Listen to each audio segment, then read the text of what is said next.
Les dérives observées dans la société sont souvent le corollaire de la qualité de l'environnement familial. Changeons notre société à partir de la cellule familiale, inculquons des principes, des valeurs dans nos familles et la société aura des citoyens vertueux. Fina Family, sans préjugés ni jugement, décrypte les réalités des familles monoparentales, recomposées et conventionnelles. Comprendre ce qui n'a pas marché, mais surtout proposer ce qui pourrait marcher. Fina Family, c'est tous les lundis et mardis, 16h-17h sur ABK Radio 89.9 FM. Fina Family, la famille est sacrée.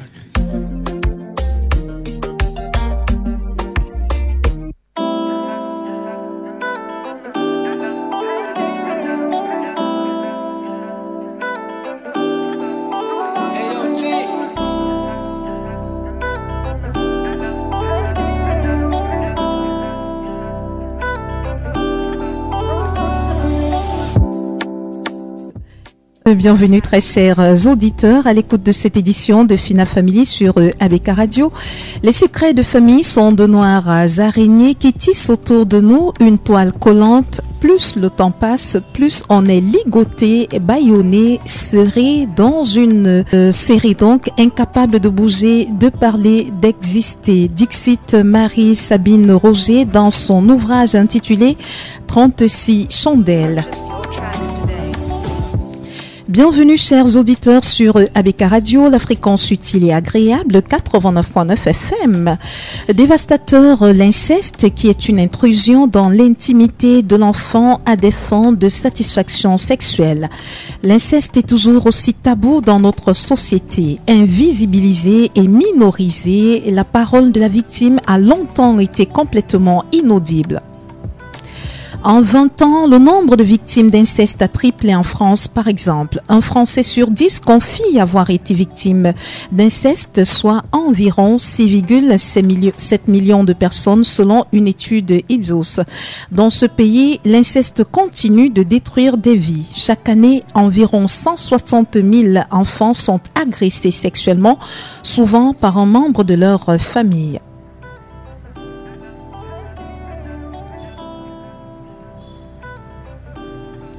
Un constat glaçant d'après le dernier sondage Ipsos réalisé pour l'association et face à l'inceste en novembre 2020. Un Français sur 10 a donc confié avoir été victime. Et si les garçons sont également concernés, il semble que les filles en soient les principales victimes selon le même sondage qui indique que 8 victimes sur 10 sont des femmes. La première agression sexuelle survient généralement autour de l'âge de 9 ans. Une enquête réalisée en fin 2021 par l'Institut national de la santé et de la recherche médicale souligne que 35,7% des femmes victimes d'inceste affirment l'avoir subi par un homme de leur famille. Une violence intrafamiliale sur 3, soit 32,7%, a été commise par le père ou le beau-père.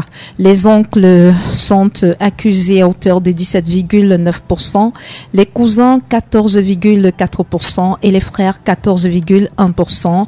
Et les garçons sont eux le plus souvent victimes de leurs frères, 21,8%, père 20,7%, des cousins 17,8% et des oncles 16,7%. Là nous sommes en France. Et qu'en est-il du Cameroun? Dr Ménique Mbassa de EM Consult a réalisé en avril 2016 9 études sur 10 874 participants. Il en a résulté que parmi eux, 1164 ont été victimes de violences sexuelles, soit une prévalence de 10,7%. Dans cet échantillon, l'auteur a trouvé 1056 filles, 90,7% contre 108 garçons, 9,3%. Un peu plus de filles ont donc été victimes d'abus sexuels.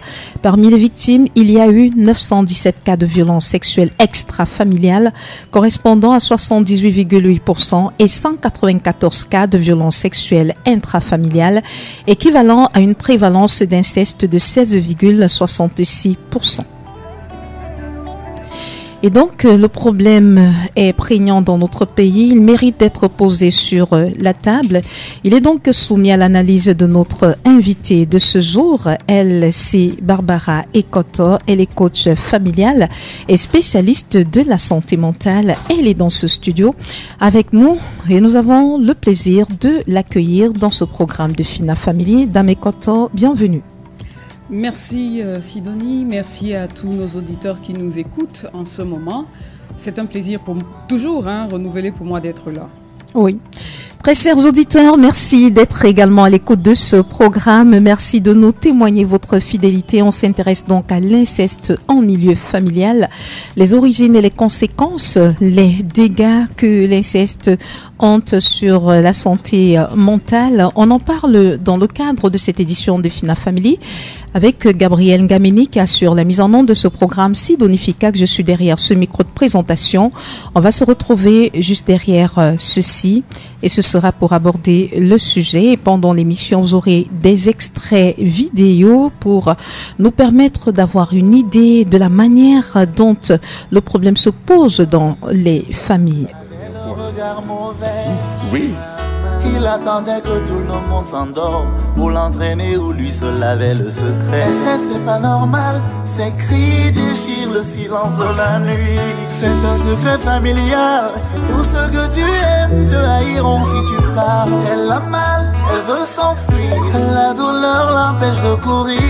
Elle a mal, elle veut s'enfuir, son corps va lâcher prise. Dans les larmes elle s'enlise. Il lui vole sa chair, son âme. Amina baignera dans le sang. Amina, ne pleure pas. Amina, faut parler. Amina, ne pleure pas. Amina, il ne faut pas me toucher. Il ne faut pas m'abuser. Il ne faut pas me violer. Je suis encore un enfant. Laissez-moi ma dignité. Laisse-moi ma virginité. Il ne faut pas me violer. Je suis encore un enfant. Plongé dans le noir, tes yeux n'arrivent pas. Ta fille a passé la nuit dehors. Tu n'es pas responsable de la haine. Je suis là pour ça, mon frère. Tout le monde doit savoir. Tu n'es pas la coupable, mais la victime. Je demande, c'est quoi ça?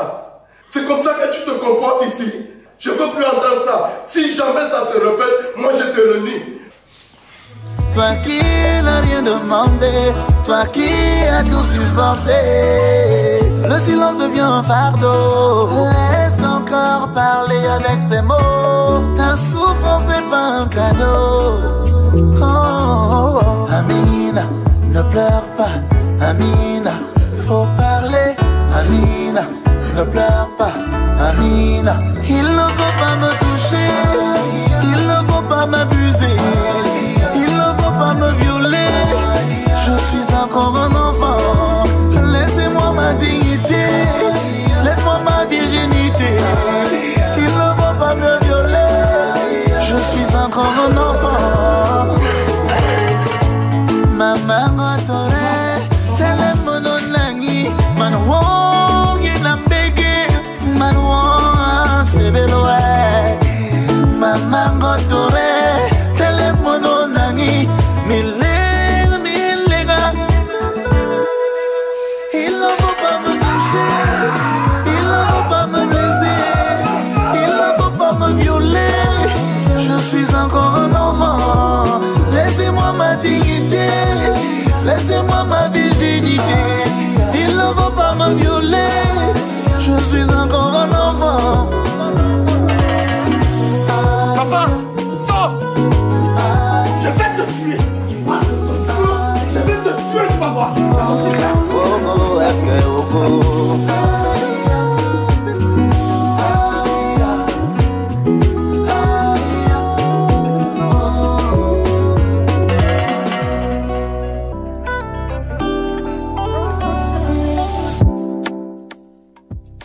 Merci donc à ceux qui nous rejoignent à l'instant. Merci à ceux qui sont scotchés branchés à Abeka Radio 89.9 FM. L'émission c'est Fina Family. On s'intéresse à l'inceste dans le milieu familial. Dame Dimo, est-ce que c'est un sujet qui mérite qu'on l'aborde? Tout à l'heure, vous avez parlé des chiffres. C'est totalement énorme ce qui se passe dans notre pays et dans le monde entier. Oui. Il est absolument important d'adresser ce sujet-là, d'autant plus que de plus en plus, il est dans notre société et il est tabou. Oui. Et il a des conséquences malheureuses sur les personnes qui sont victimes de cet inceste.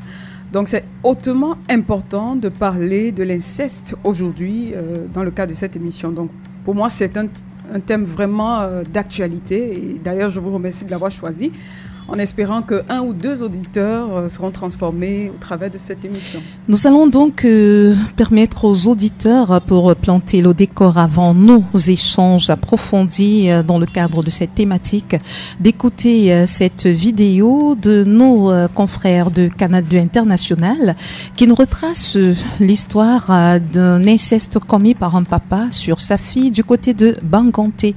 Voici donc l'extrait et nous nous retrouvons juste derrière, très chers auditeurs, pour développer cette thématique. Un père accusé d'abus sexuels sur sa fille âgée de 13 ans après l'avoir assommée à plusieurs coups de machette et molestée dans la chambre conjugale au quartier 2 à Banganté. Il m'a privé de sortir de sa chambre. C'est là donc il dit déshabille-toi. Première fois, je fais une tête dure. Deuxième fois, c'est là qu'il prend la machette. Toi, il doit faire que ce que je te dis. À partir de maintenant, tu deviendras ma femme. Quand il m'attache, il couche avec moi, il descend, il fume plus de 3 qualités de stupéfiants. C'est là qu'il dit, papa, s'il te plaît, détache-moi. Il dit, attends. Il dit, ne m'appelle plus papa. Appelle-moi B. Alors qu'on ne connaissait pas qu'il vient faire les bêtises sur l'enfant comme ça là. Il prend la machette, il tape l'enfant, pax. Il dit à l'enfant que si l'enfant ne dort pas, même l'école, ça va finir comme ça là. L'acte odieux s'est produit dans la nuit du mercredi à jeudi, sous le regard impuissant de la mère. Je vais courir, appeler même les gens. Regarde.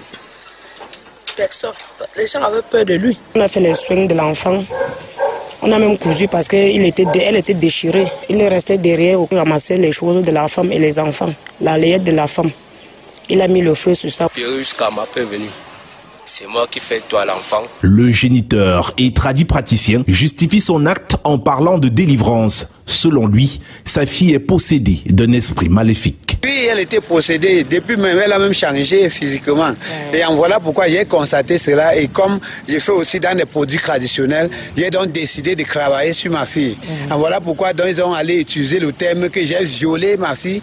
J'ai insisté que mon enfant m'appelle B parce que j'ai vu physiquement, j'ai vu que c'est Chantal qui est dans l'enfant. Avant, il dit que ne m'appelle plus jamais papa, appelle-moi B. Le présumé violeur a été appréhendé par les éléments du commissariat de sécurité publique de Banganté et a aussitôt été traduit devant le procureur de la République. Selon certaines sources bien introduites, l'inceste serait la chose la mieux partagée dans cette famille ici à Banganté, dans la région de l'Ouest Cameroun.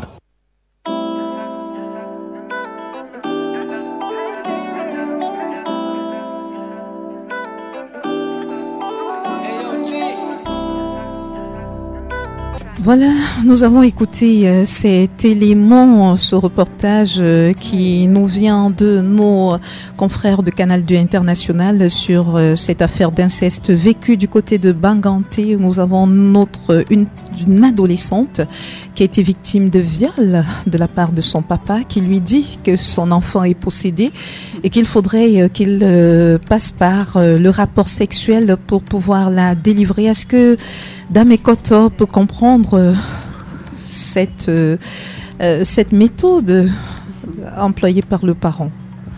Est-ce qu'il est malade, ce papa? Est-ce qu'il souffre d'un problème de santé mentale? C'est absolument affreux ce qui vient de se passer, ce que je viens d'écouter.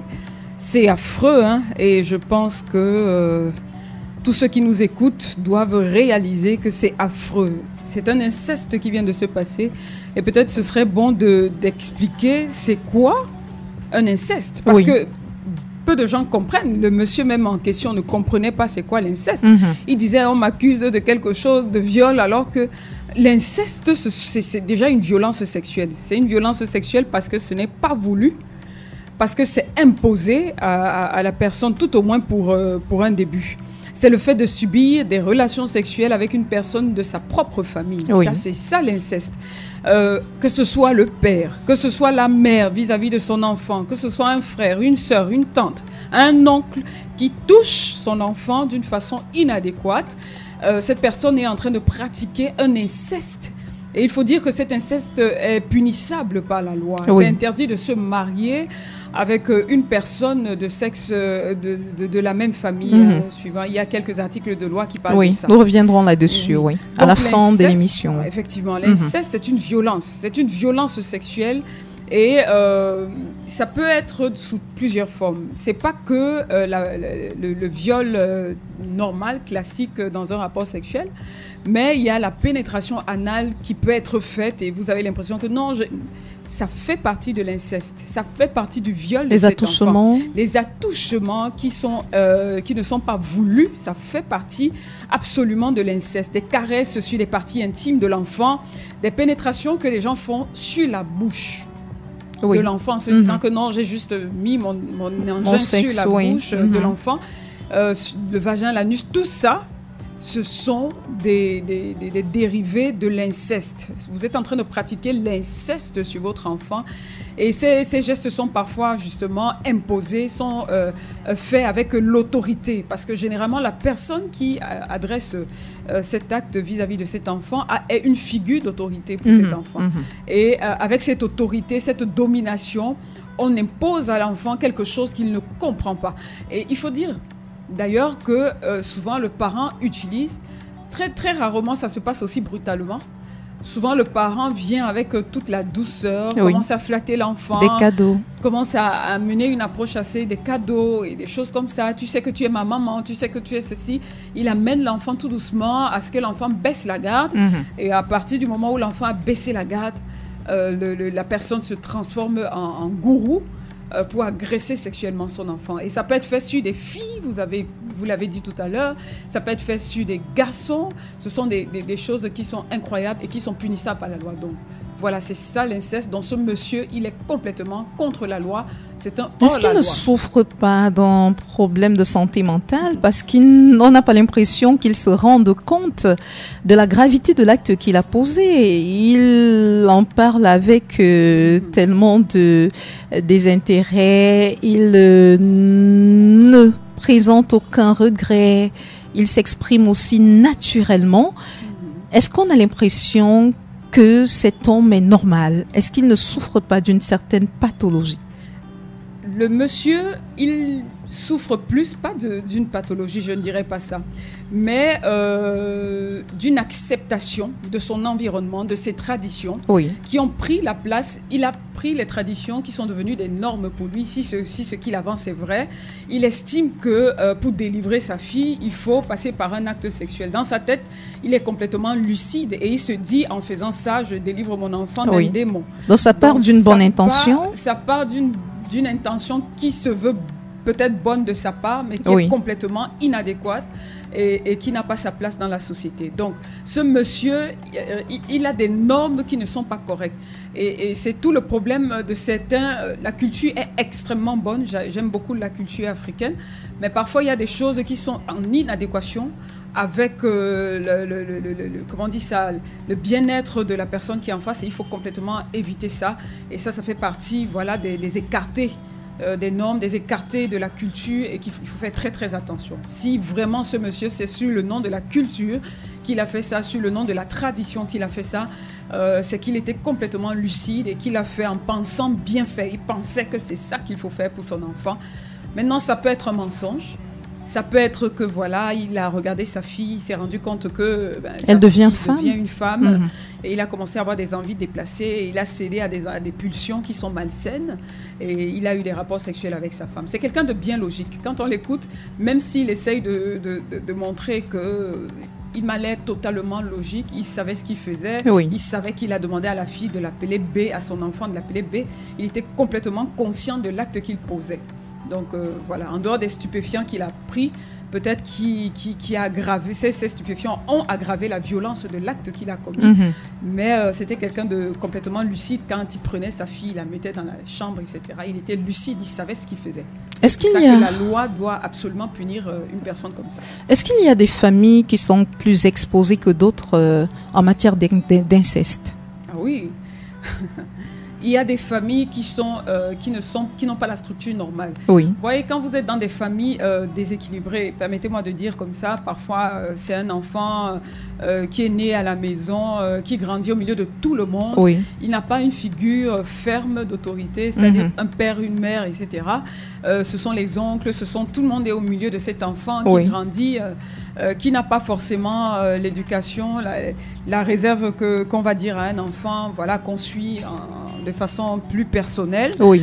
Voilà, c'est un enfant qui grandit comme ça au milieu de tout le monde sans avoir une figure ferme d'autorité. En ayant beaucoup trop de figures qui sont là, qui rentrent, qui viennent, c'est souvent très très délicat. Ce type de famille est beaucoup plus exposé aussi, des familles pauvres, très très pauvres, voilà, sont souvent exposés à ce genre de choses.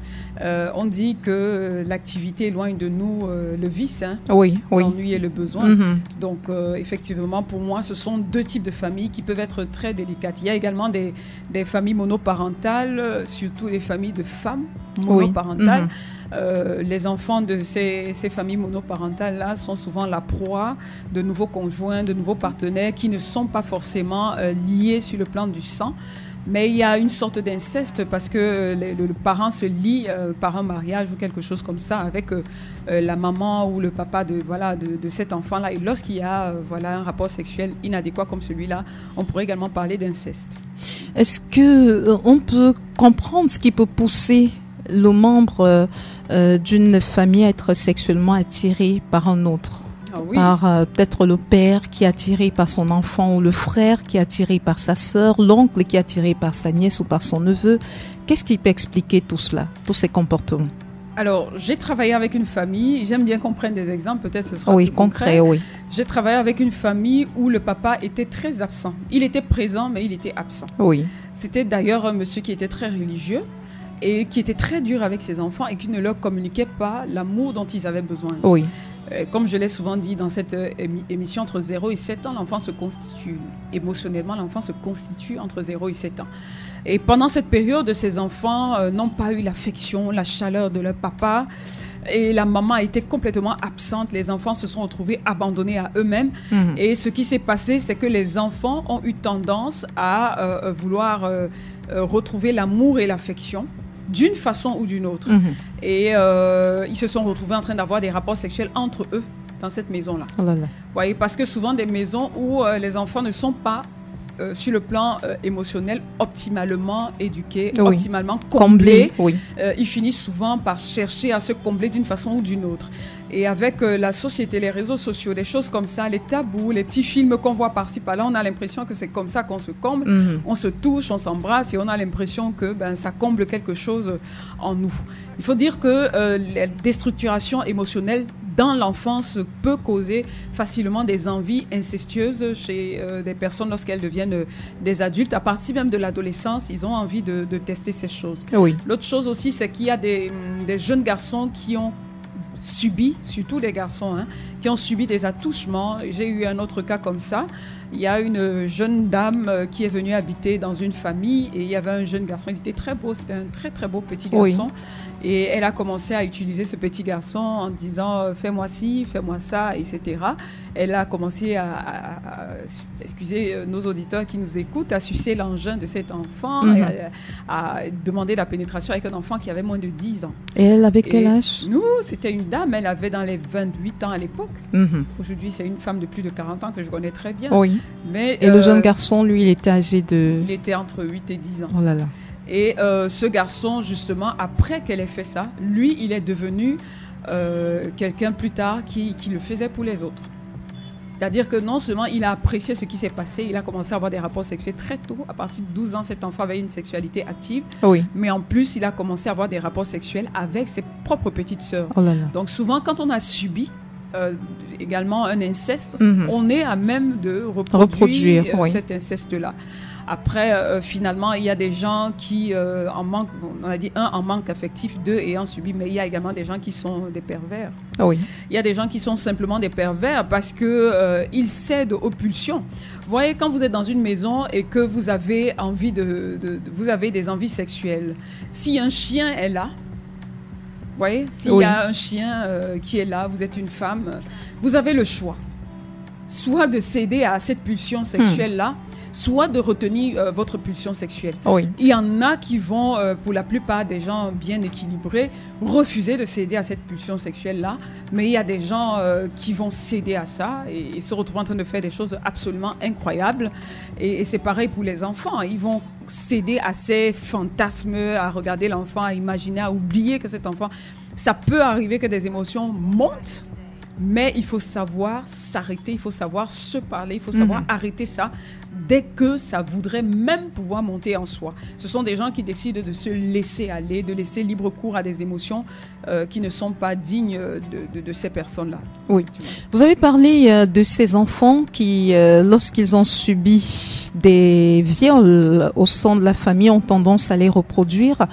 Est-ce qu'on peut comprendre que des garçons aujourd'hui qui subissent des viols de la part de leurs oncles, quelquefois deviennent des homosexuels? Parce que il y a quelquefois, j'ai eu à entendre certains qui aujourd'hui sont devenus homosexuels qui expliquent avoir été victimes de viols de la part peut-être d'un oncle ou d'un cousin et d'en avoir parlé et personne ne les a écoutés et après ça les a poussés à se braquer.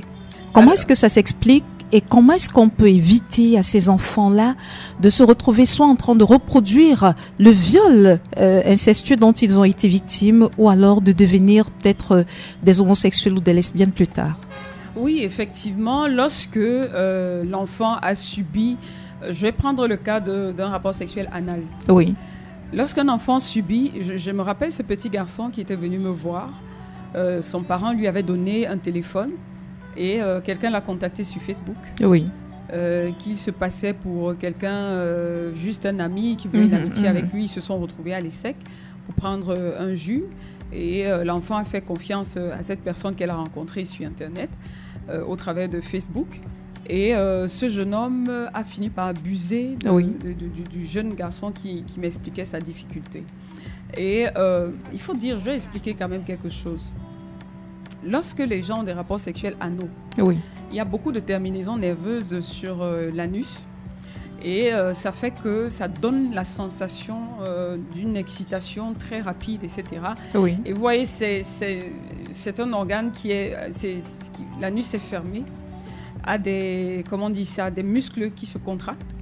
Et lorsque quelqu'un met son pénis dans l'anus de quelqu'un, il a l'impression d'avoir beaucoup plus de plaisir plus rapidement. Donc, la personne qui a subi ça finit par ressentir des choses et finit par avoir envie de ressentir à nouveau ces choses-là. Bien que ça va causer énormément de problèmes chez cet enfant après, beaucoup de problèmes. Mais au départ, l'enfant ne se rend pas compte de la catastrophe dans laquelle cet enfant se retrouve. Et l'enfant va essayer de reproduire, aura envie de réessayer cet acte inadéquat-là. Et voilà, c'est comme ça que ça va se produire et se perpétuer. Oui. Donc oui, effectivement, quand je discute avec cet enfant, je me rends compte que son cousin, lorsqu'ils étaient petits, lui avait fait ça. L'enfant qui a été violé plus tard par un autre contacté sur Facebook. Sur Facebook. Oui. Mais la première fois où ça s'était passé, c'était avec... voilà. D'accord. Donc, il en était à sa deuxième expérience. Et il s'est laissé faire aussi parce qu'il y avait un antécédent. Il avait déjà subi ça et puis, naturellement, il s'est laissé faire. C'est vrai que quand on a travaillé avec cet enfant-là, aujourd'hui, cet enfant a retrouvé l'utilisation normale, normale d'après la loi camerounaise de sa sexualité. Il est redevenu normal. C'est un étudiant aujourd'hui qui a une petite amie qui vit sa vie. Mais c'est pour dire qu'il a compris le problème. Ça partait aussi du fait qu'il avait eu une absence de son papa et il recherchait dans ces hommes-là l'affection paternelle. Quand il a réalisé ça, il s'est demandé mais pourquoi il fait ça? Et puis il est revenu sur le chemin, etc. Donc ce qui se passe, c'est que oui, on peut reproduire, on peut se retrouver à reproduire, à avoir envie même que ça se repasse, mais souvent c'est plus émotionnel. Et quand il faut donc traiter, éviter que ça se passe, il faut traiter également l'aspect émotionnel de la chose qui va permettre à l'enfant d'inhiber, comme ce jeune garçon, de se rendre compte qu'en fait j'avais besoin de l'affection de mon père. On a travaillé avec le papa qui a donné suffisamment d'affection à son fils et puis lui-même il a été dégoûté, mais pourquoi je me retrouve chez cette personne-là, etc. Et puis il s'est éloigné de ça. Il a retrouvé une sexualité normale. La plupart du temps, ça passe quand même par le travail sur le plan émotionnel, sur la guérison de cet enfant qui a souvent eu des blessures, des attouchements dans le passé, des choses comme ça. Il faut guérir, discuter avec cet enfant. Et cet enfant, forcément, va... Et chez les femmes, ça peut être dû à quoi? Toujours le manque d'affection du père, ou alors, cette fois-là, manque de l'affection de la maman? Ah non, c'est des deux partenaires. Il faut savoir que le père a un impact plus significatif dans la vie d'un enfant que la maman. Bon, je ne vais pas dire que la maman est très enveloppante. Elle donne de l'amour, elle donne, un bagage d'amour à l'enfant pour permettre de grandir. Mais le papa a des choses qu'il donne à l'enfant qui sont incroyablement importantes. Il y a une sécurité affective qu'il donne à son enfant. Il y a la constitution de cet enfant. La fille voit en son père une sorte de futur mari.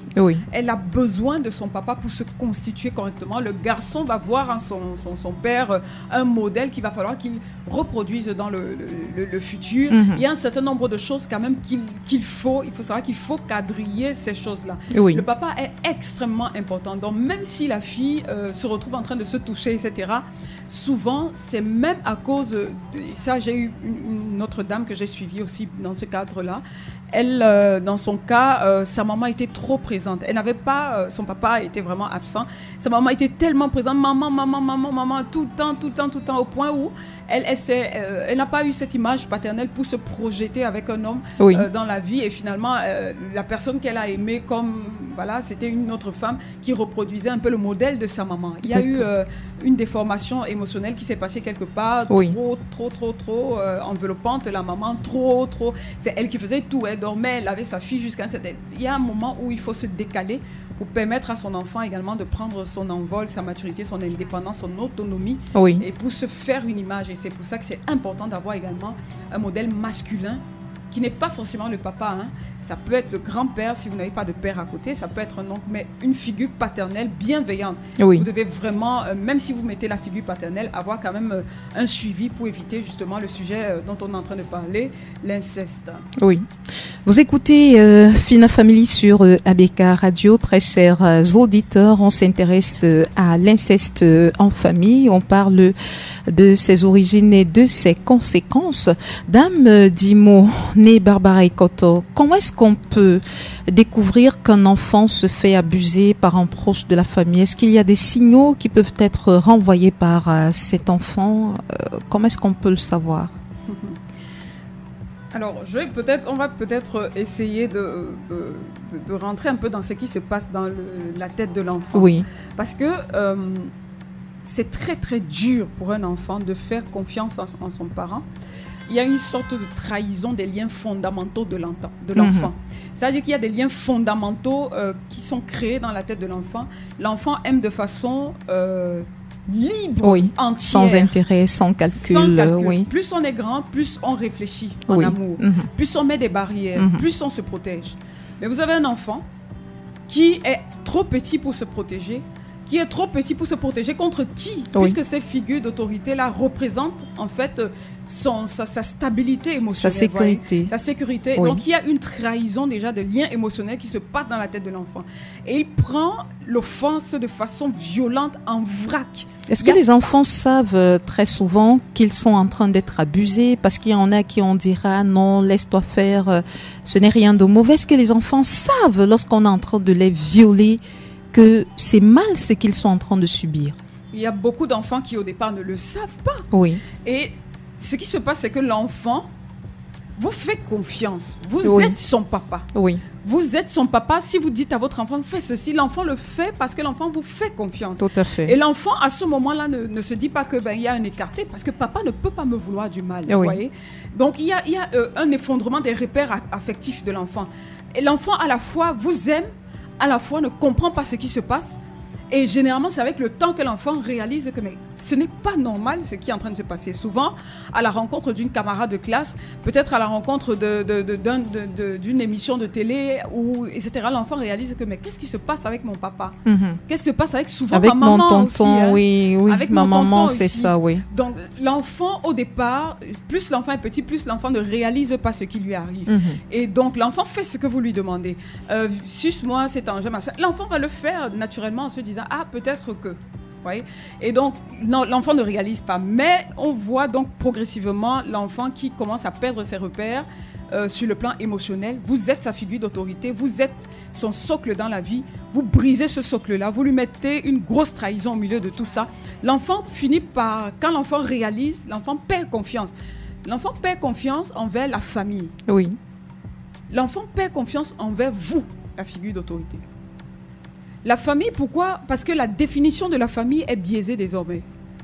C'est quoi la famille en réalité? Est-ce que la famille, c'est quelqu'un qui m'agresse sans que je ne le veuille? Est-ce que c'est quelqu'un qui me touche n'importe comment? C'est ça la famille? Ça déstructure, ça dénature la structuration, excusez la tautologie, de l'enfant dans sa constitution même sur le plan émotionnel. Donc il y a un effondrement qui se passe, une perte de confiance, il y a l'amour et la haine qui se mettent en place. C'est-à-dire que l'enfant est perturbé. À partir du moment où l'enfant comprend ce qui se passe, l'enfant aime son papa. Je prends l'exemple d'un père parce que vous le disiez tout à l'heure, c'est 90% de cas où ce sont, ce sont les hommes qui abusent justement, soit les jeunes filles, soit les jeunes garçons. Mais imaginez, c'est mon papa. Est-ce que je dois l'aimer? Est-ce que je dois le haïr? Regardez le dilemme qui se passe dans la tête de l'enfant. L'enfant est hautement perturbé et l'enfant commence à avoir un dégoût, la colère, l'amour, tout ça est mélangé et vous perturbez vraiment le développement de votre enfant. Vous volez également à cet enfant son innocence. Et pourquoi les mamans sont très souvent complices des incestes subis par leurs enfants? Parce qu'il y en a qui en parlent quand même à un proche. Très souvent, c'est à leur maman qu'ils essayent ils se confient chez leur maman et maman ne fait rien. Elles font de n'avoir rien entendu et ça continue encore. Comment est-ce que tout cela peut s'expliquer quand une femme qui sache que son enfant est en train d'être violé de façon permanente, mais elle choisit de garder le silence? Première chose, le déni. Oui. Il y a beaucoup de personnes qui refusent, qui décident.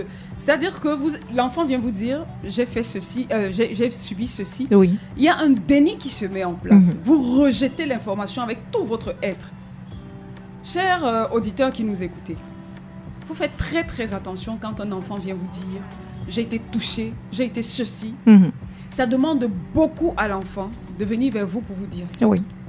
Ça demande énormément de ressources émotionnelles pour que l'enfant s'ouvre. Pour que l'enfant s'ouvre et vienne vers vous. Oui. Et la première chose, c'est que le parent qui reçoit l'information, il y a souvent un déni. Deuxième chose... Le déni est dû à quoi? Au choc? Il y a souvent le choc, mais il y a également l'environnement. On rentre dans le tabou de ce sujet-là. Et à cause du tabou de ce sujet-là, on se dit, c'est pas possible, ça peut pas m'arriver à moi. Je ne peux pas être en écarté de ce qui est permis dans la société. Donc, je décide que ça n'existe pas. Oui. Vous voyez? La personne peut même avoir ce qu'on appelle un choc post-traumatique et refuser vraiment l'information parce que son cerveau rejette. Il y a des gens qui rejettent vraiment l'information. Donc, on ne peut pas parler de complicité en ce moment-là de la part de la mère, par exemple, ça dépend ou des autres membres de la famille. Il y a des vrais stress post-traumatiques qui se passent. Oui. Pour ces cas-là, il faut travailler dessus parce qu'il faut aller rentrer dans l'information et ressortir cet événement. Il y a des vrais dénis qui peuvent se passer. Oui. Mais il y a, pour 80% de cas, c'est conscient. On refuse l'information. Pourquoi? À cause de la honte qui est autour. À cause du tabou qui est autour. Consciemment, on décide de faire comme si on n'a pas entendu. On décide, mais à ce moment, vous êtes complice. Oui. Vous êtes complice de la souffrance de cette personne-là et ça va causer dans la vie de cette personne beaucoup de dégâts et vous êtes complice de ça. Parce que vous décidez de ne pas, laisser... vous ne vous remettez pas en question, vous ne remettez pas votre environnement, vous ne voulez pas gâter votre foyer qui a l'air si beau, si présentable devant toute la société. Vous ne voulez pas être l'objet de bavardage, de pointage au sein de la grande famille. Alors qu'est-ce que vous faites? Vous décidez de taire l'information et vous finissez par devenir violent vis-à-vis de cet enfant. Et c'est ça qui est le paradoxe. Vous voulez tellement que l'enfant se taise, vous refusez tellement cette information-là que vous finissez par devenir violent vis-à-vis de cet enfant. Vous battez l'enfant quand l'enfant vous parle de ça. Vous voulez pas entendre parler de cette information. Et voyez, et l'enfant même finit par devenir un sujet, quand le sujet commence à être connu, de honte pour la famille. Alors que c'est elle la victime, cette personne-là. Que ce soit le garçon ou la fille, la personne est victime, mais finit par être la personne rejetée de la société. Oui. Pourquoi? Parce que tu es venu gâter l'équilibre que cette société, que cette maison avait. Oui. Avec ton sujet qui n'a pas de sens, tu aurais pu te taire, tu aurais pu ceci. On fait un déni de l'émotion de tout ce par quoi la personne passe. Surtout quand le parent est celui qui est le pourvoyeur de fonds dans la famille. Et ça, c'est pire encore. Je voudrais quand même dire que l'inceste est une source de souffrance émotionnelle pour la personne qui subit cet inceste. Oui. La personne souffre. La personne souffre, la personne est détruite de l'intérieur, la personne perd ses repères, la personne perd ses valeurs, la personne perd confiance en elle, la personne est détruite sur la façon dont elle va se retrouver. Peut-être qu'on le verra tout à l'heure, mais je veux dire que c'est une souffrance émotionnelle. Mm-hmm. Et il ne faut jamais enlever ça de la tête. Et quand vous faites taire la personne, ça dit que par tous les moyens, vous êtes en train d'aggraver la souffrance émotionnelle et ça peut conduire à tout et n'importe quoi, demain après-demain. Donc oui, c'est quelque chose, voilà, on fait fi de ça. Et si la personne est pourvoyeur, comme vous étiez très bien en train de le dire, on choisit le pourvoyeur à la victime. Ouais, mais pourquoi est-ce que les familles choisissent justement de garder ce secret, de ne pas briser le silence, alors qu'il y a un être humain qui est en train d'être détruit du fait de ce type de pratique contre nature? Elles ne savent pas l'impact. Combien de personnes qui nous écoutent connaissent l'impact que cette souffrance peut avoir sur l'enfant? Peut-être elles préfèrent préserver les avoirs. Mais oui, parce que si elles savaient l'impact, c'est qu'elles allaient faire passer les intérêts de cet enfant, de cette personne en premier.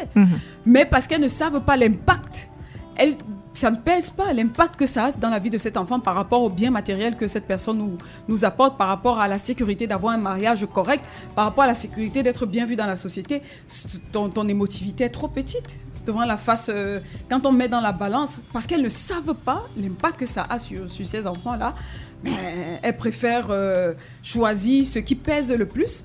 La sécurité financière, la sécurité matérielle, la sécurité relationnelle. Je suis en couple, je suis bien, je marche, je préfère ça à la parole de cet enfant-là. Et quand on est une femme ou un enfant, en fait un enfant qui subit le viol, qui subit les menaces venant du violeur, ou une femme qui sait que son enfant subit un viol, ou que je sais pas trop, ces enfants même, en fait, venant de son mari, comment est-ce qu'elle doit se comporter? Est-ce qu'elle doit aborder la question de façon courageuse avec son époux? Et lorsqu'il s'agit de l'enfant, est-ce que l'enfant également doit être courageux et aborder la question avec tous les autres membres de la famille? Et quand bien même il subit le rejet, comment est-ce qu'il doit se comporter pour faire face à toutes ces douleurs émotionnelles? Et ça, c'est une très belle question. C'est une très belle question parce que il y a beaucoup de blessures qui se mettent en place lorsqu'on a un inceste qui se passe. Il y a beaucoup de blessures qui se mettent en place. Et l'inceste atteint jusqu'à l'identité de la personne. Oui. Le sentiment de trahison, d'abandon, de rejet que cette personne a, seulement à cause de l'inceste, ça peut entraîner cette personne à ne pas avoir une vie sociale correcte pour toute sa vie. Oui. Je dis jusqu'à 80 ans, cette personne peut être perturbée à cause d'un événement qui s'est passé lorsqu'elle était petite. Donc moi, je voudrais encourager toutes les victimes d'inceste, à dénoncer avec la plus grande énergie ce dont ces personnes sont victimes.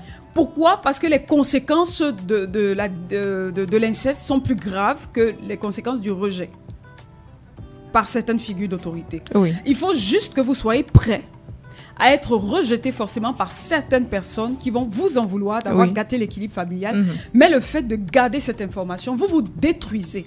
Chaque personne répondra quand quelqu'un est malade sur le lit de mort, il n'y a pas quelqu'un qui vient le remplacer. Tout à fait. Chaque personne a une vie et une existence à mener ici.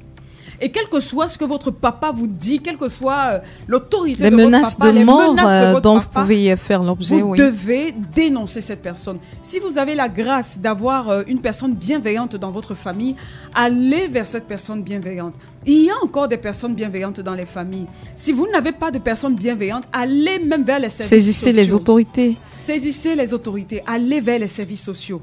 Avant même d'arriver au niveau des autorités, allez vers les services sociaux qui vont vous aider progressivement à gérer. Il y a énormément d'associations aujourd'hui qui sont là pour vous aider à sortir de là. Ne vous taisez absolument pas parce que ça va vous détruire même sur la façon dont vous allez adresser votre future relation sexuelle avec votre mari. Ça va beaucoup vous gêner. Même les enfants que vous aurez plus tard, les parents que vous serez plus tard seront des parents déséquilibrés. Beaucoup, beaucoup. Il y a des choses que vous allez faire et n'oubliez jamais que vous aurez tendance à repratiquer la même chose que vous avez subie si vous n'arrêtez pas et si vous ne dénoncez pas ça. Parce que lorsque vous dénoncez, il y a quelque chose sur le plan émotionnel qui se passe. C'est-à-dire votre cerveau prend l'information et se dit c'est mauvais ce qui se passe. Lorsque vous ne dénoncez pas et que vous gardez ça pour vous, le cerveau est perturbé. Il y a vraiment une confusion qui se passe à l'intérieur de votre être qui ne permet pas de mettre des limites claires entre l'amour, l'affection, la haine, etc. Et qu'est-ce qu'un père doit faire, qu'est-ce qu'il ne doit pas faire, c'est quoi un père, c'est quoi un détracteur. Il faut vraiment que ce soit clair dans votre tête. C'est pour ça qu'il faut dénoncer ce qui se passe. Oui. Et chers vous les mamans souvent qui ne dénoncez pas ce qui se passe, c'est extrêmement grave. Vous êtes en train de tuer votre enfant sur le plan émotionnel. Il faut dire qu'on vit de deux façons. Il y a de trois façons même, je vais dire. Sur le plan émotionnel, sur le plan physique et sur le plan relationnel. Oui. Vous pouvez tuer quelqu'un sur le plan physique avec un fusil. Vous pouvez tuer quelqu'un sur le plan émotionnel avec ce type de comportement. Vous êtes en train de tuer votre enfant, mais vous pouvez aussi tuer la partie relationnelle de la personne qui se sent seule, finit par rentrer dans une dépression et a des envies de suicide et se tue. Donc pour chaque aspect de l'être et de la personnalité de l'être humain, il faut pouvoir travailler à ce que cette personne ait son équilibre. Oui. Ne faites pas ça, maman. Ne faites pas ça de cacher l'inceste parce que vous aimez trop votre relation avec... Quand quelqu'un a commis un acte répréhensible par la loi, il faut dénoncer cette personne, soit auprès au moins de la famille, de la grande famille, et sachez-le, s'il le fait sur cette fille-là, il va le faire sur d'autres enfants. Et il y a cette histoire qui m'a attristée, cette femme qui avait amené sa nièce à la maison. Et sa nièce, son mari a commencé à faire des attouchements sur sa nièce. Oui. Sa nièce est venue se plaindre auprès de sa maman. Et la maman a fait « Taire la petite. Il faut te taire. C'est pas vrai. Tu mens. » Et la petite pleurait au quotidien. La petite, on voyait bien... Et d'ailleurs, il y a une question que vous m'avez posée que j'ai pas répondu. On voyait la petite, comment on voit. On voyait comment la petite dépérissait, la petite se renfermait progressivement. La petite perdait confiance en elle, perdait l'envie de se retrouver en famille. La petite avait des sursauts, des crises d'anxiété. Quand la personne arrive, la personne sursaute. La personne commence à manifester, mais c'est surtout le retrait. Quand un enfant commence à vraiment vivre ses yeux qui brillent, etc., l'enfant commence à ne plus venir naturellement vers une personne vers qui elle se rendait très souvent. Oui. Il faut vous poser des questions. Quand la personne se retire, la personne peut commencer à avoir également des comportements inadéquats, commencer à avoir des envies suicidaires, des envies... J'étais avec une famille ce week-end où la petite... progressivement, elle s'est enfermée dans sa chambre au point où aujourd'hui, elle n'en sort plus. Et dans sa chambre, quand je parlais avec la petite, mais c'est tout ça. Elle se sent perturbée, elle se sent perdue, elle ne sait plus où elle en est. Et parfois, elle a des envies de suicide qui passent. Donc, vous allez voir cet enfant... Elle a été victime d'inceste, cette petite fille qui l'a violée. C'est un proche de la famille. C'est un proche de la famille. En fait, c'était un copain de sa maman. Oh là là. Celui qui pourrait être considéré comme le beau-père, son beau-père. Voilà, donc, elle a son papa qui est décédé, donc elle s'était un peu adossée sur ce monsieur qui... Et c'est la même chose pour la jeune fille. Donc quand la fille a commencé à devenir comme ça, la maman le voyait, mais elle a décidé de faire fi de ça parce que ce n'était pas ses enfants. Et donc elle estimait que bon, c'est l'enfant c'est la nièce. Sauf que on finit par prendre quoi? Par prendre goût. Il a fait avec la nièce et la prochaine fois c'était avec qui? Ses propres filles de la femme. Oh là là. Et quand c'est comme ça, tu t'attends à quoi? Il allait arriver à tes filles. Quand tu commences à considérer une petite fille comme une femme, Oui. Toutes les petites filles que tu verras là, justement. Tu vas les regarder comme une femme. Il suffit qu'un peu il faut savoir que tout être humain a un côté de perversion qu'on peut décider de faire taire ou de faire sortir. Il faut dire aussi, l'autre remarque qui a été faite dans le cadre de la préparation de cette émission, c'est qu'il y a des hommes qui se sont retrouvés en train de pratiquer l'inceste sur leur fille juste après le décès de leur épouse. Comment ça s'explique? Oui, parce qu'ils se retrouvent dans une situation de manque. Et il y a une mauvaise... Quand on perd un conjoint, surtout lorsqu'on était fusionnel, c'est très délicat. Parce que lorsque vous avez été fusionnel, ce qui se passe, c'est que le départ de l'autre, vous avez l'impression que la moitié de vous est en train de partir. Et l'une des choses que vous faisiez régulièrement avec la moitié d'entre vous, c'était quoi? C'était l'acte sexuel, le rapport sexuel. Et cet amour, vous essayez de le reverser sur ceux qui vous sont proches, vos enfants, etc. Tout comme ce monsieur peut se retrouver en train de coucher, par exemple, avec la meilleure amie de sa femme, parce qu'elle sera là pour le consoler, tout. De même, sa fille peut venir essayer de jouer le rôle de la maman, de servir son papa, de faire des choses, etc. D'être tellement comme son épouse, que s'il ne fait pas attention, il peut perdre basculer. Le regard, il peut effectivement basculer. Je répète, l'homme est un animal. Je le dis souvent, surtout, vous voyez, quand je dis souvent... si vous êtes blessé, vous attirez les prédateurs. Tout à fait. Quand vous êtes blessé, vous avez tendance à attirer. Pourquoi? Parce que l'autre personne vous voit blessé et l'autre personne finit par développer un amour bizarre. C'est-à-dire que parfois la personne devient comme un sadomaso. Enfin, il vous voit en train de souffrir et il aime cette douleur. D'accord. Dans le cœur de l'être humain, il faut faire attention. Il y a ce côté animal qui peut sortir. Et c'est à chaque personne de mettre des limites. Vous allez voir des gens, surtout dans les pays étrangers, mais il y a ça se passe dans notre pays aussi certainement. Il y a des gens qui enlèvent des enfants. On a des phénomènes d'enlèvement d'enfants et qui font des partous avec ces enfants. C'est extrêmement grave, mais ce sont des gens qui ont fait taire la norme pour se retrouver finalement en train d'accepter, ils ont laissé cette limite-là, ils ont cassé cette limite et puis ils sont rentrés en plein dedans. Donc, si la petite joue complètement le rôle de la mère, elle a constamment, vient dormir avec son père, fait un certain nombre de choses, le papa peut, même dans le sommeil, si sa fille dort avec lui, il peut commencer à la toucher de façon... il faut éviter, il faut être conscient, si vous avez perdu votre épouse, que vous êtes fragile, vous devez absolument éviter une certaine, du moins pendant que vous êtes en train de vous guérir, une certaine proximité. Enfin, disons, ne vous laissez pas aller. Oui.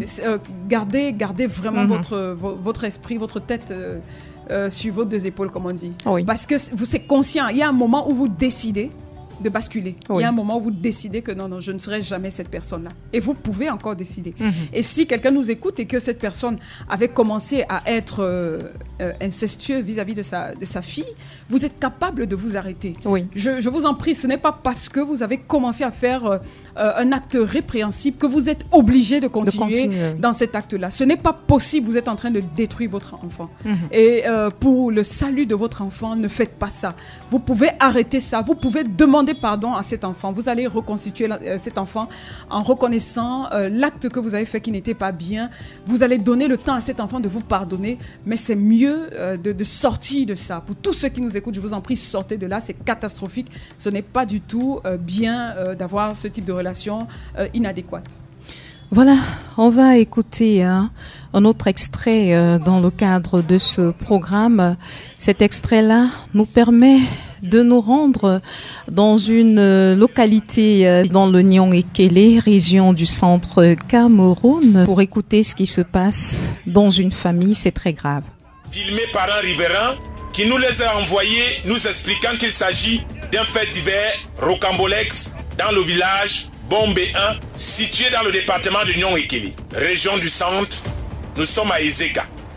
L'équipe d'enquête exclusive, Division 4, va se rendre dans ce village pour s'assurer de la véracité de ces vidéos d'une histoire qui indigne la population en pays Bassa.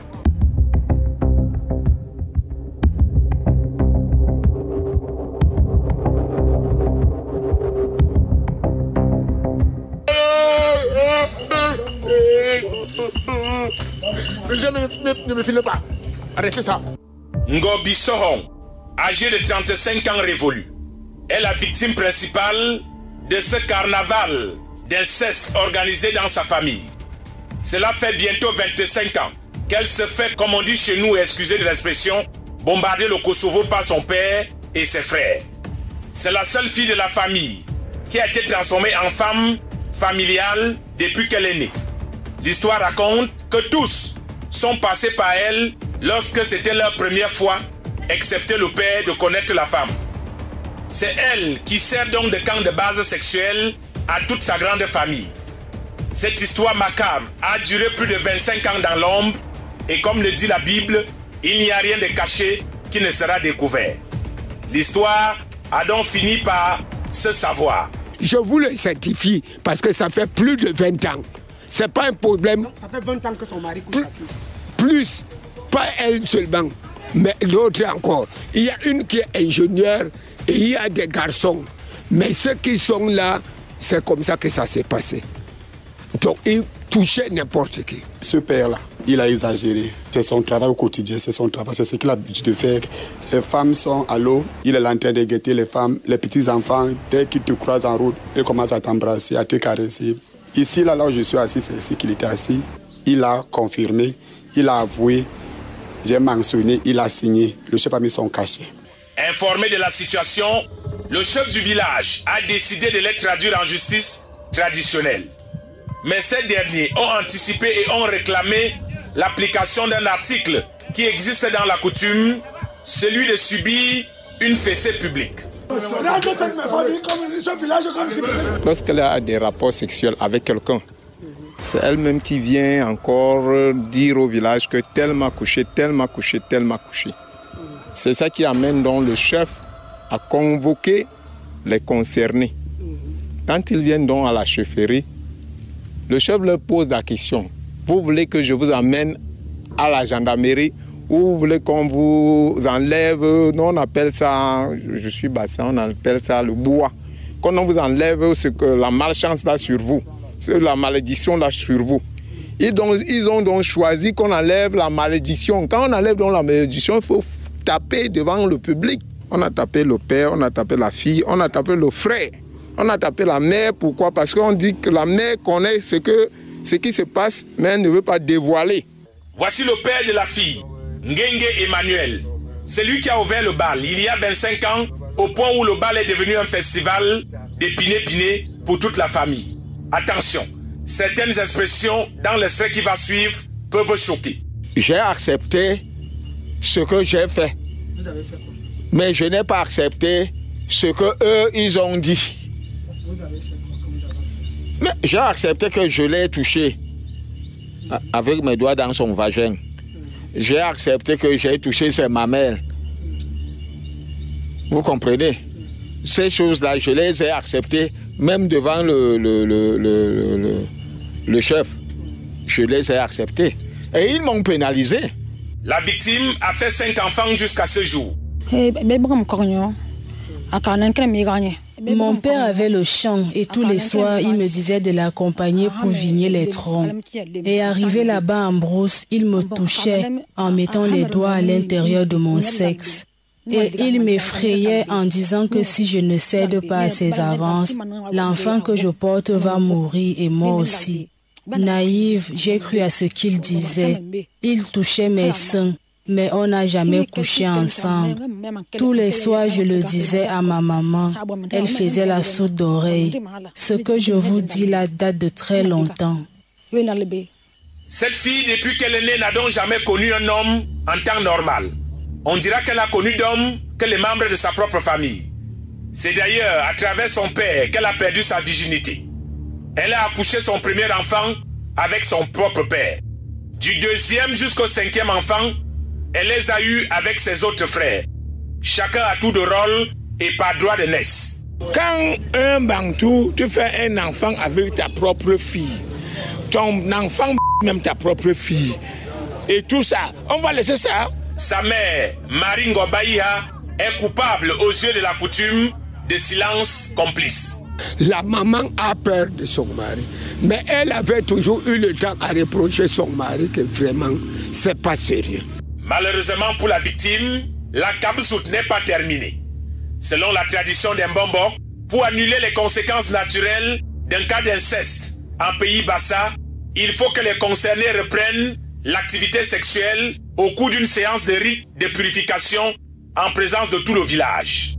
Une démarche traditionnelle qui peut davantage choquer. Et donc, les concernés ont même déjà souscrit comme quoi ils veulent goûter une dernière fois avant d'aller en enfer. C'est comme ça que ça se passe selon les principes de notre tradition. Il faut dire a priori que lorsque un père couche avec sa fille ou lorsqu'une fille entretient des relations intimes avec un de ses frères ou un de ses cousins, nous sommes là, cela va de soi, dans le cas d'inceste. Et d'une manière générale, que ce soit dans la tradition ou dans la société moderne, l'inceste n'a jamais été toléré. Chez le Bassa, on dit que quand tu commets l'inceste, il faut automatiquement qu'on organise une grande fête, qui est les bonbons, qui est tout ce monde-là. Devant le public des gens, que vous passiez à l'action. C'est à travers cette action-là qu'on va vous soigner. Quelle action? Non, la même action que vous connaissez là. En commentaire, on le savait tous, que la terre est sale. Mais certains sont en train de la rendre boueuse.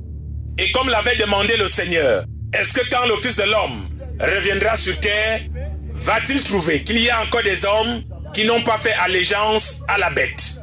À cette allure, l'iniquité des pères a atteint les fils jusqu'aux petits-fils. Au regard de cette histoire, nous atteignons le seuil de l'apostasie. Et le massacre n'est pas prêt de s'arrêter.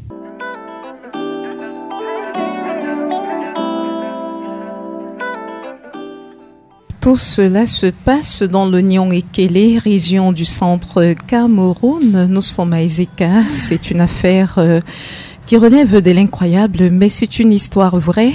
Une jeune femme qui n'a connu d'homme dans sa vie que les membres de sa famille, son papa et ses frères. Aujourd'hui, elle est maman de 5 enfants, des enfants qui sont les enfants de ses frères et de son père. Et c'est une situation qui est vécue par cette femme dans ce village au vu et au su des autres membres du village, au vu et au su de sa maman. Et aujourd'hui, c'est des choses, il n'y a pas de mots, et déjà toutes nos excuses à l'endroit des auditeurs pour des mots qui ont été utilisés dans le cadre de ce programme, de ce reportage de Raoul Christophe Mbia à l'époque où il était à Vision 4 Cameroun. Donc c'est un extrait qu'on a bien voulu vous proposer pour vous permettre de voir à quel niveau se trouve le mal, le degré, la profondeur de ce mal. Et lorsqu'on ne l'explique pas comme cela, on ne peut pas imaginer que ce soit des phénomènes qui existent. Mais Dieu seul sait, dans nos familles, combien d'enfants subissent des viols, combien d'enfants se rendent à l'école le matin après avoir subi des viols de la part parfois de leur père, combien de garçons se rendent à l'école après avoir été sodomisés par leurs parents. C'est des choses qui sont terribles, c'est des choses qui sont vécues dans les familles.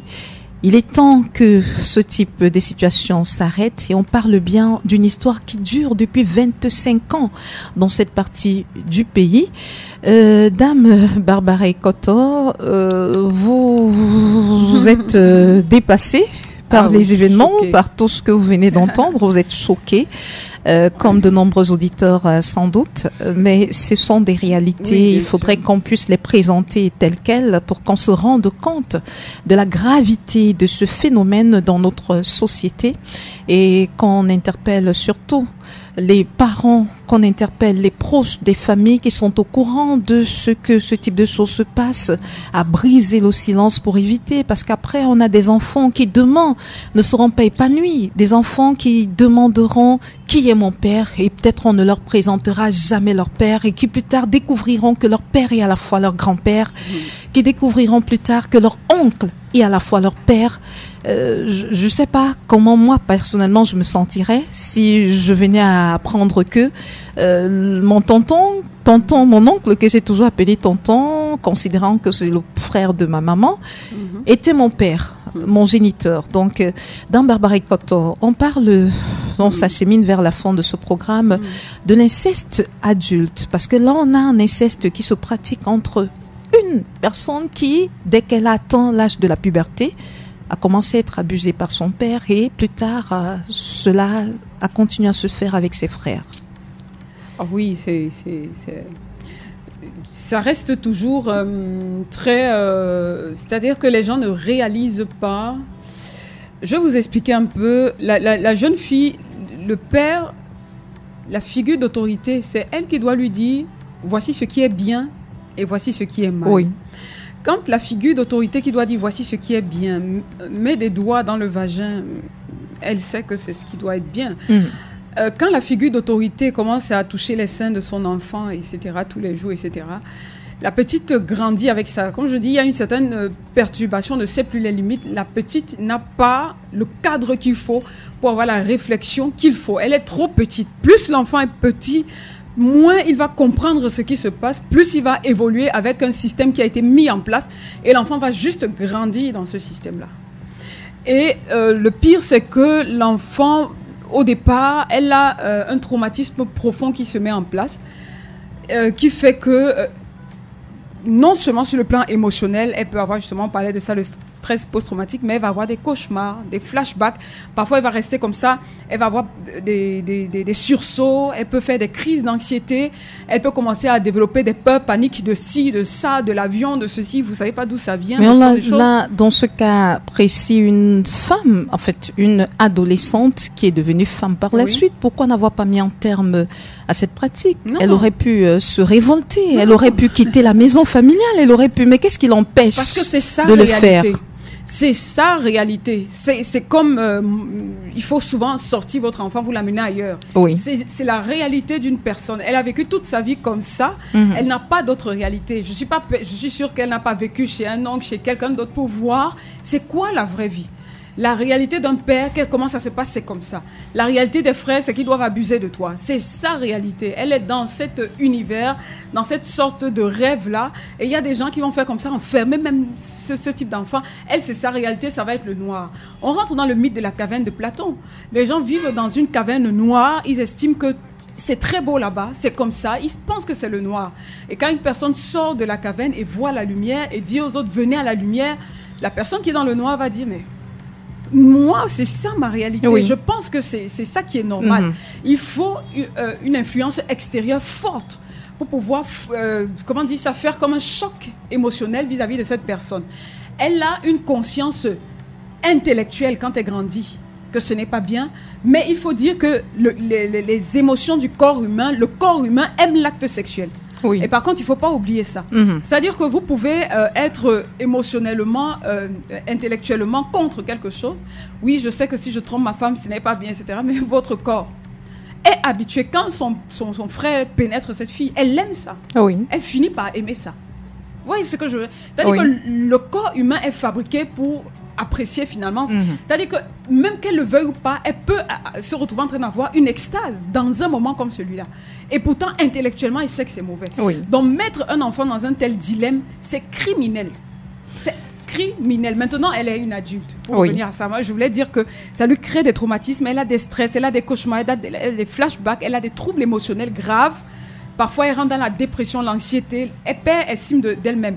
Même pour repartir vers un autre homme, elle va estimer qu'elle n'est pas assez bien pour aller vers un autre homme.